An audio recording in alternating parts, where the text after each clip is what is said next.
Some people might wonder, what is the point of experimental theology? Because the whole point of religion is that you can't test it and you should believe it on faith.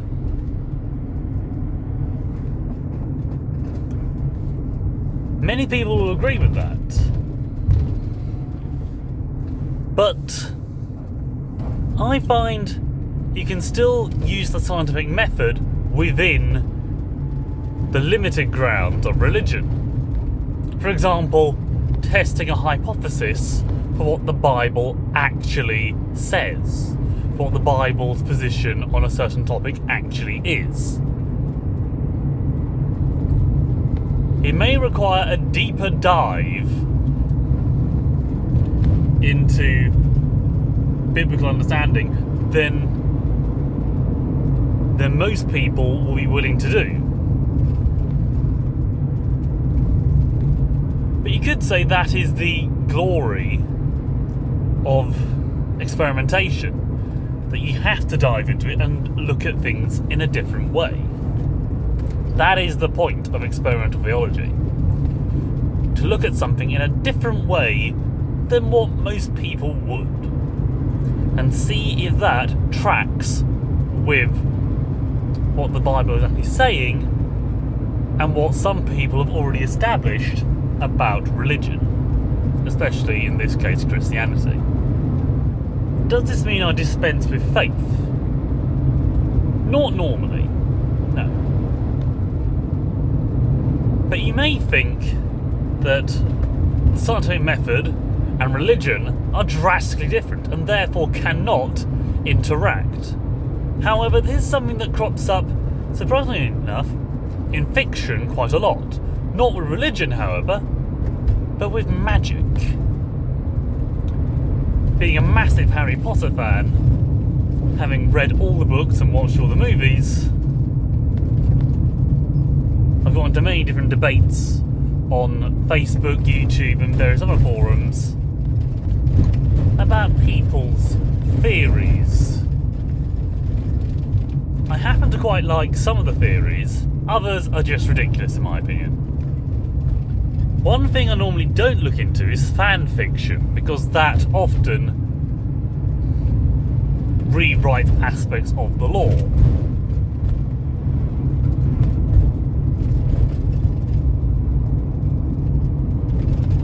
Two examples I can think of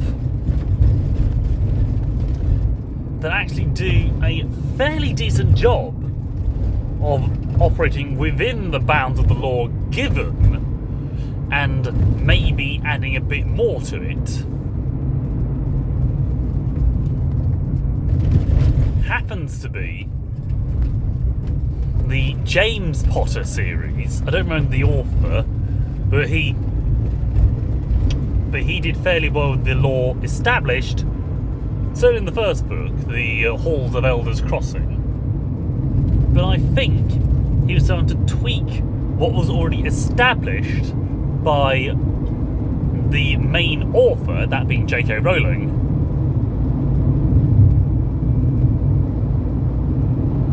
when he started writing the second book. I don't remember what that was off the top of my head, because that eventually got wiped and I haven't been able to find it since.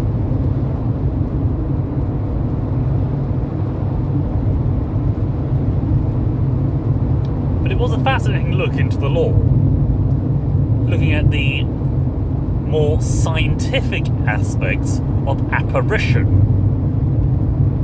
and the vanishing spells. Another one that was rather interesting was the Carlin brothers, who have their own YouTube channel, who did an alternative storyline of whether Harry would have been sorted into Slytherin. Now, there were just some of the law behind it, but otherwise they stuck to the law pretty darn well, and it was quite amazing actually. I felt they were spamming some bits way too much. For example, they brought back the basilisk way too often in my opinion. And I personally think they actually contrived the part where the golden trio, Harry, Ron and Hermione, still came together in this book.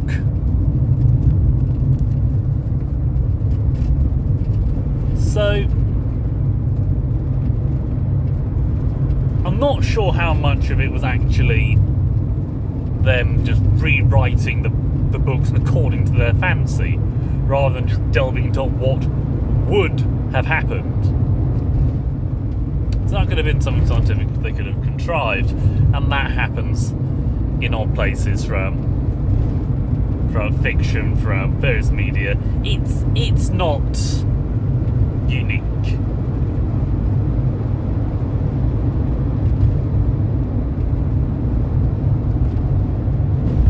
But it's still a fascinating thing to look at, and I really enjoy watching it. But all of those were just taking aspects of the law and tweaking it to make it work. Or if they're not just taking aspects that are already there, or aspects that were open to interpretation, and applying it to what they were trying to put down, and that made a very interesting narrative.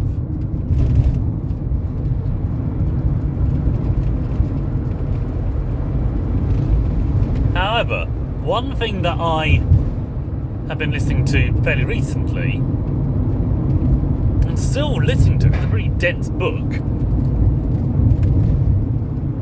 is Harry Potter and the Methods of Rationality.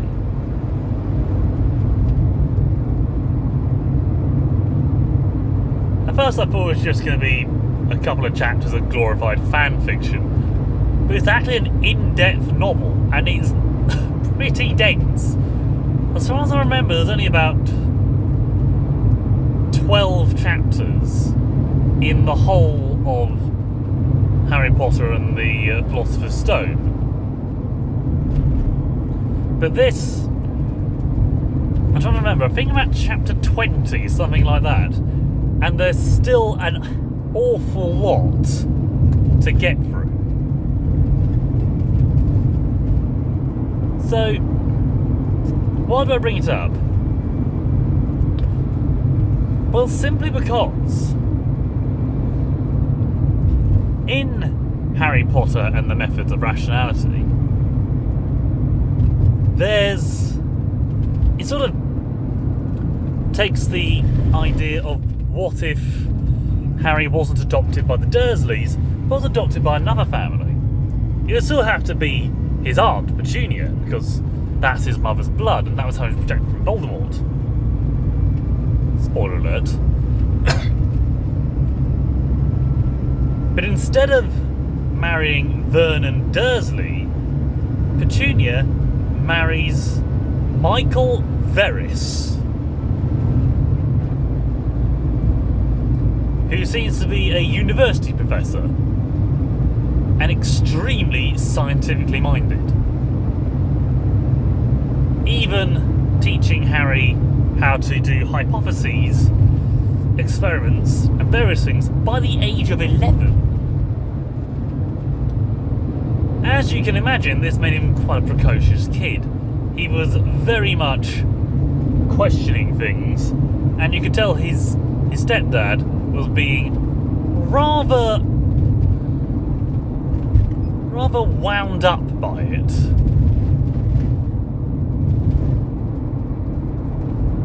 To the point he was actually knocking down Harry's theories, while still simultaneously instilling in him the scientific method, which sounds rather irritating in my opinion, and quite frankly I can't blame Harry for being the way he was. So when looking at that situation,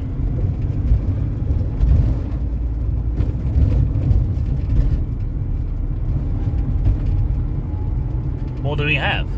Well, so far Harry's been trying to do scientific experiments on magic, trying to figure out how it actually works. You could think it's a very deep science thing, but it's also an interesting run of character. I can't go into too much detail without spoiling it, because I'd hard recommend that you find it yourself and give it a good read or listen, whichever takes your fancy.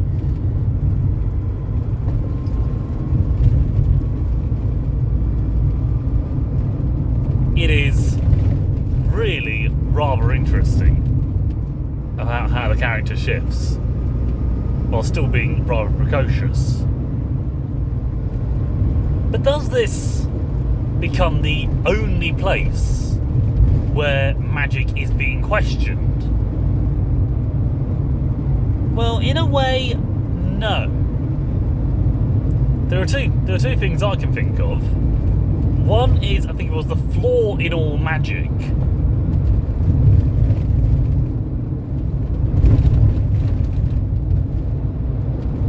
Which is an interesting story. I'd recommend looking it up. I suppose in a way the Kingkiller Chronicles is another one, because that explores a magic system that is both scientifically rigorous, and yet there's a softer version which is very loose. But I've also made a magic system myself in my own books. I originally started with just having it as essentially another force, as the ability to manipulate energy.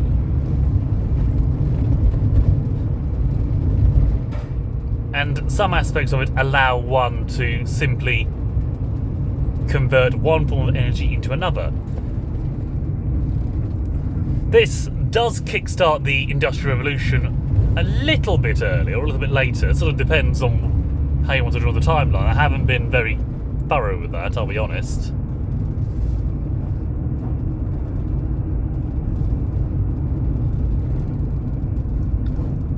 But there's also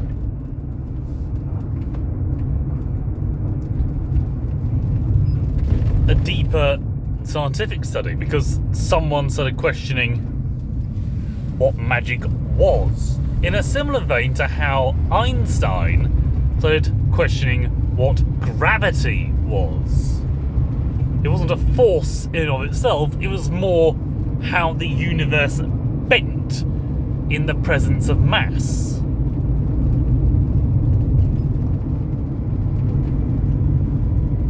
That's a very loose way of describing relativity there.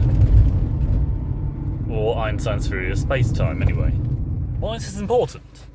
Well, since in my books, magic is a force that everyone uses and hasn't really interfered with progress as many people claim it will,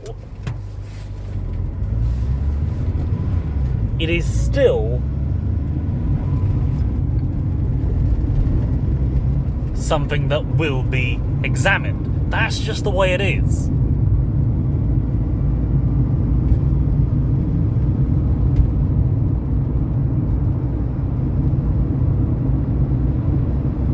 Things will be examined in different ways if they are to remain relevant.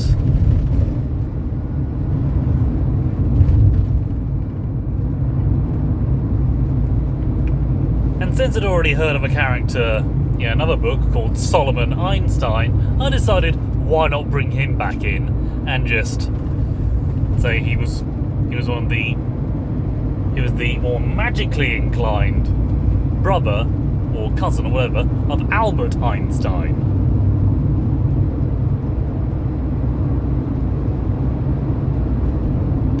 And how his examinations found out something deeper about magic itself. I'm not going to go into too much detail, but it shows that things do change, and people's perspective on what magic is will change. Does this apply to religion? It does, in a way. That's what I'm doing. I'm looking at questions people might have, and and see what answers are there. Many people will say the Bible is the ultimate authority. It's the one true thing we have of God, which just isn't the case. There's nothing in the Bible that says that it is the entirely inspired works of God. No. We need to remember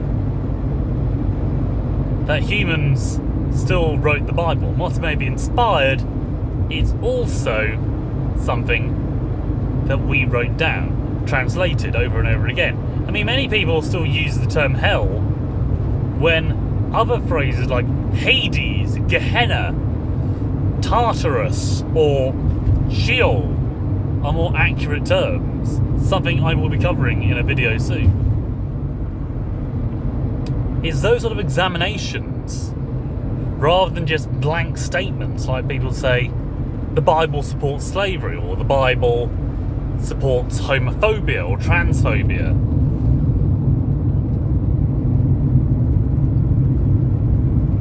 It's those sort of things that you have to examine the Bible to find out, and for that you need to have a scientific mindset, looking at what the Bible actually says, rather than what you want it to say. Letting your prejudice fall to one side. You've got to remember, prejudice doesn't mean being hateful, it literally just means prejudging.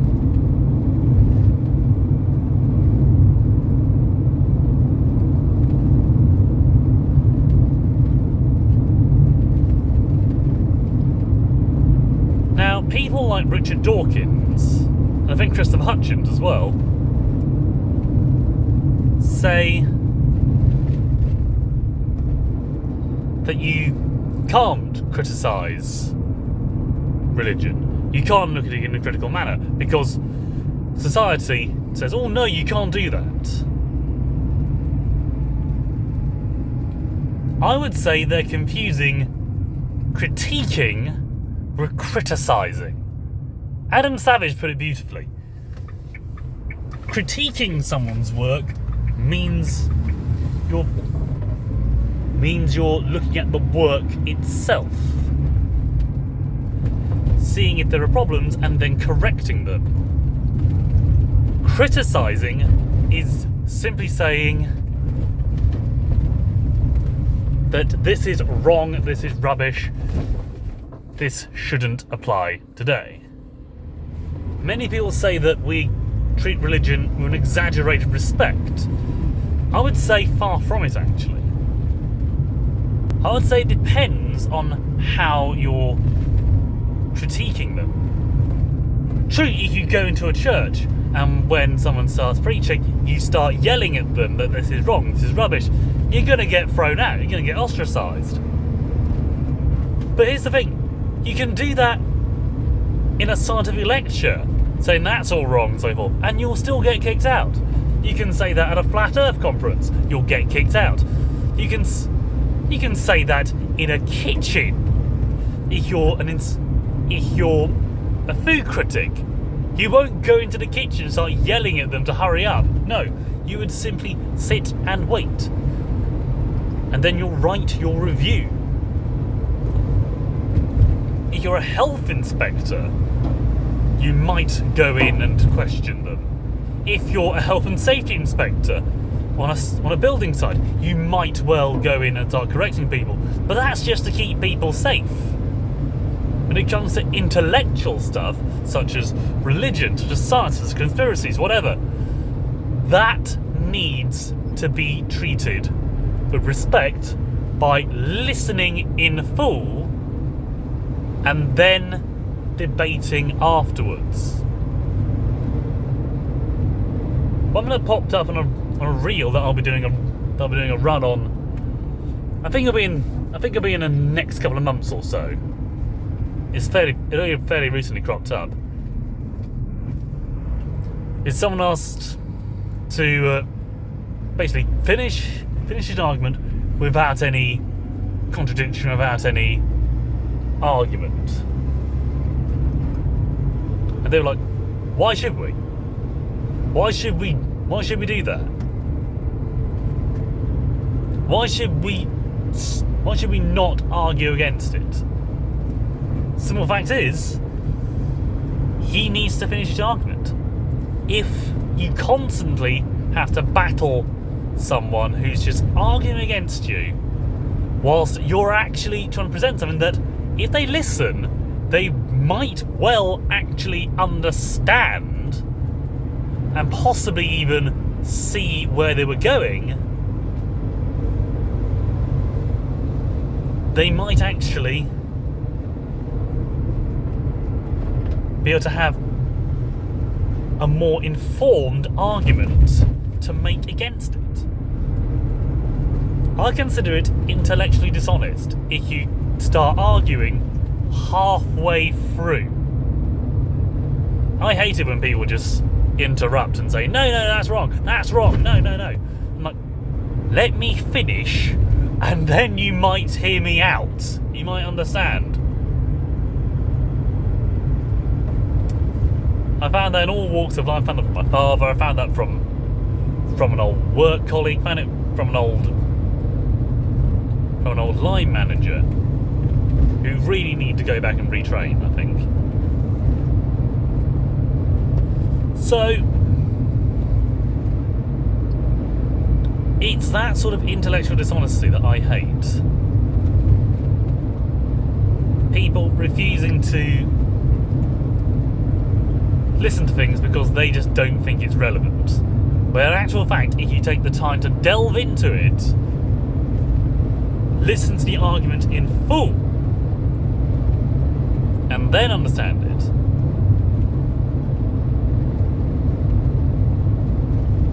that is when you start seeing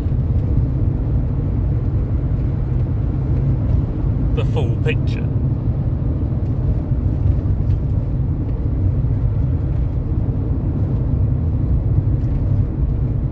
So remember that. Stay honest, stay humble, and God be with you, my friends.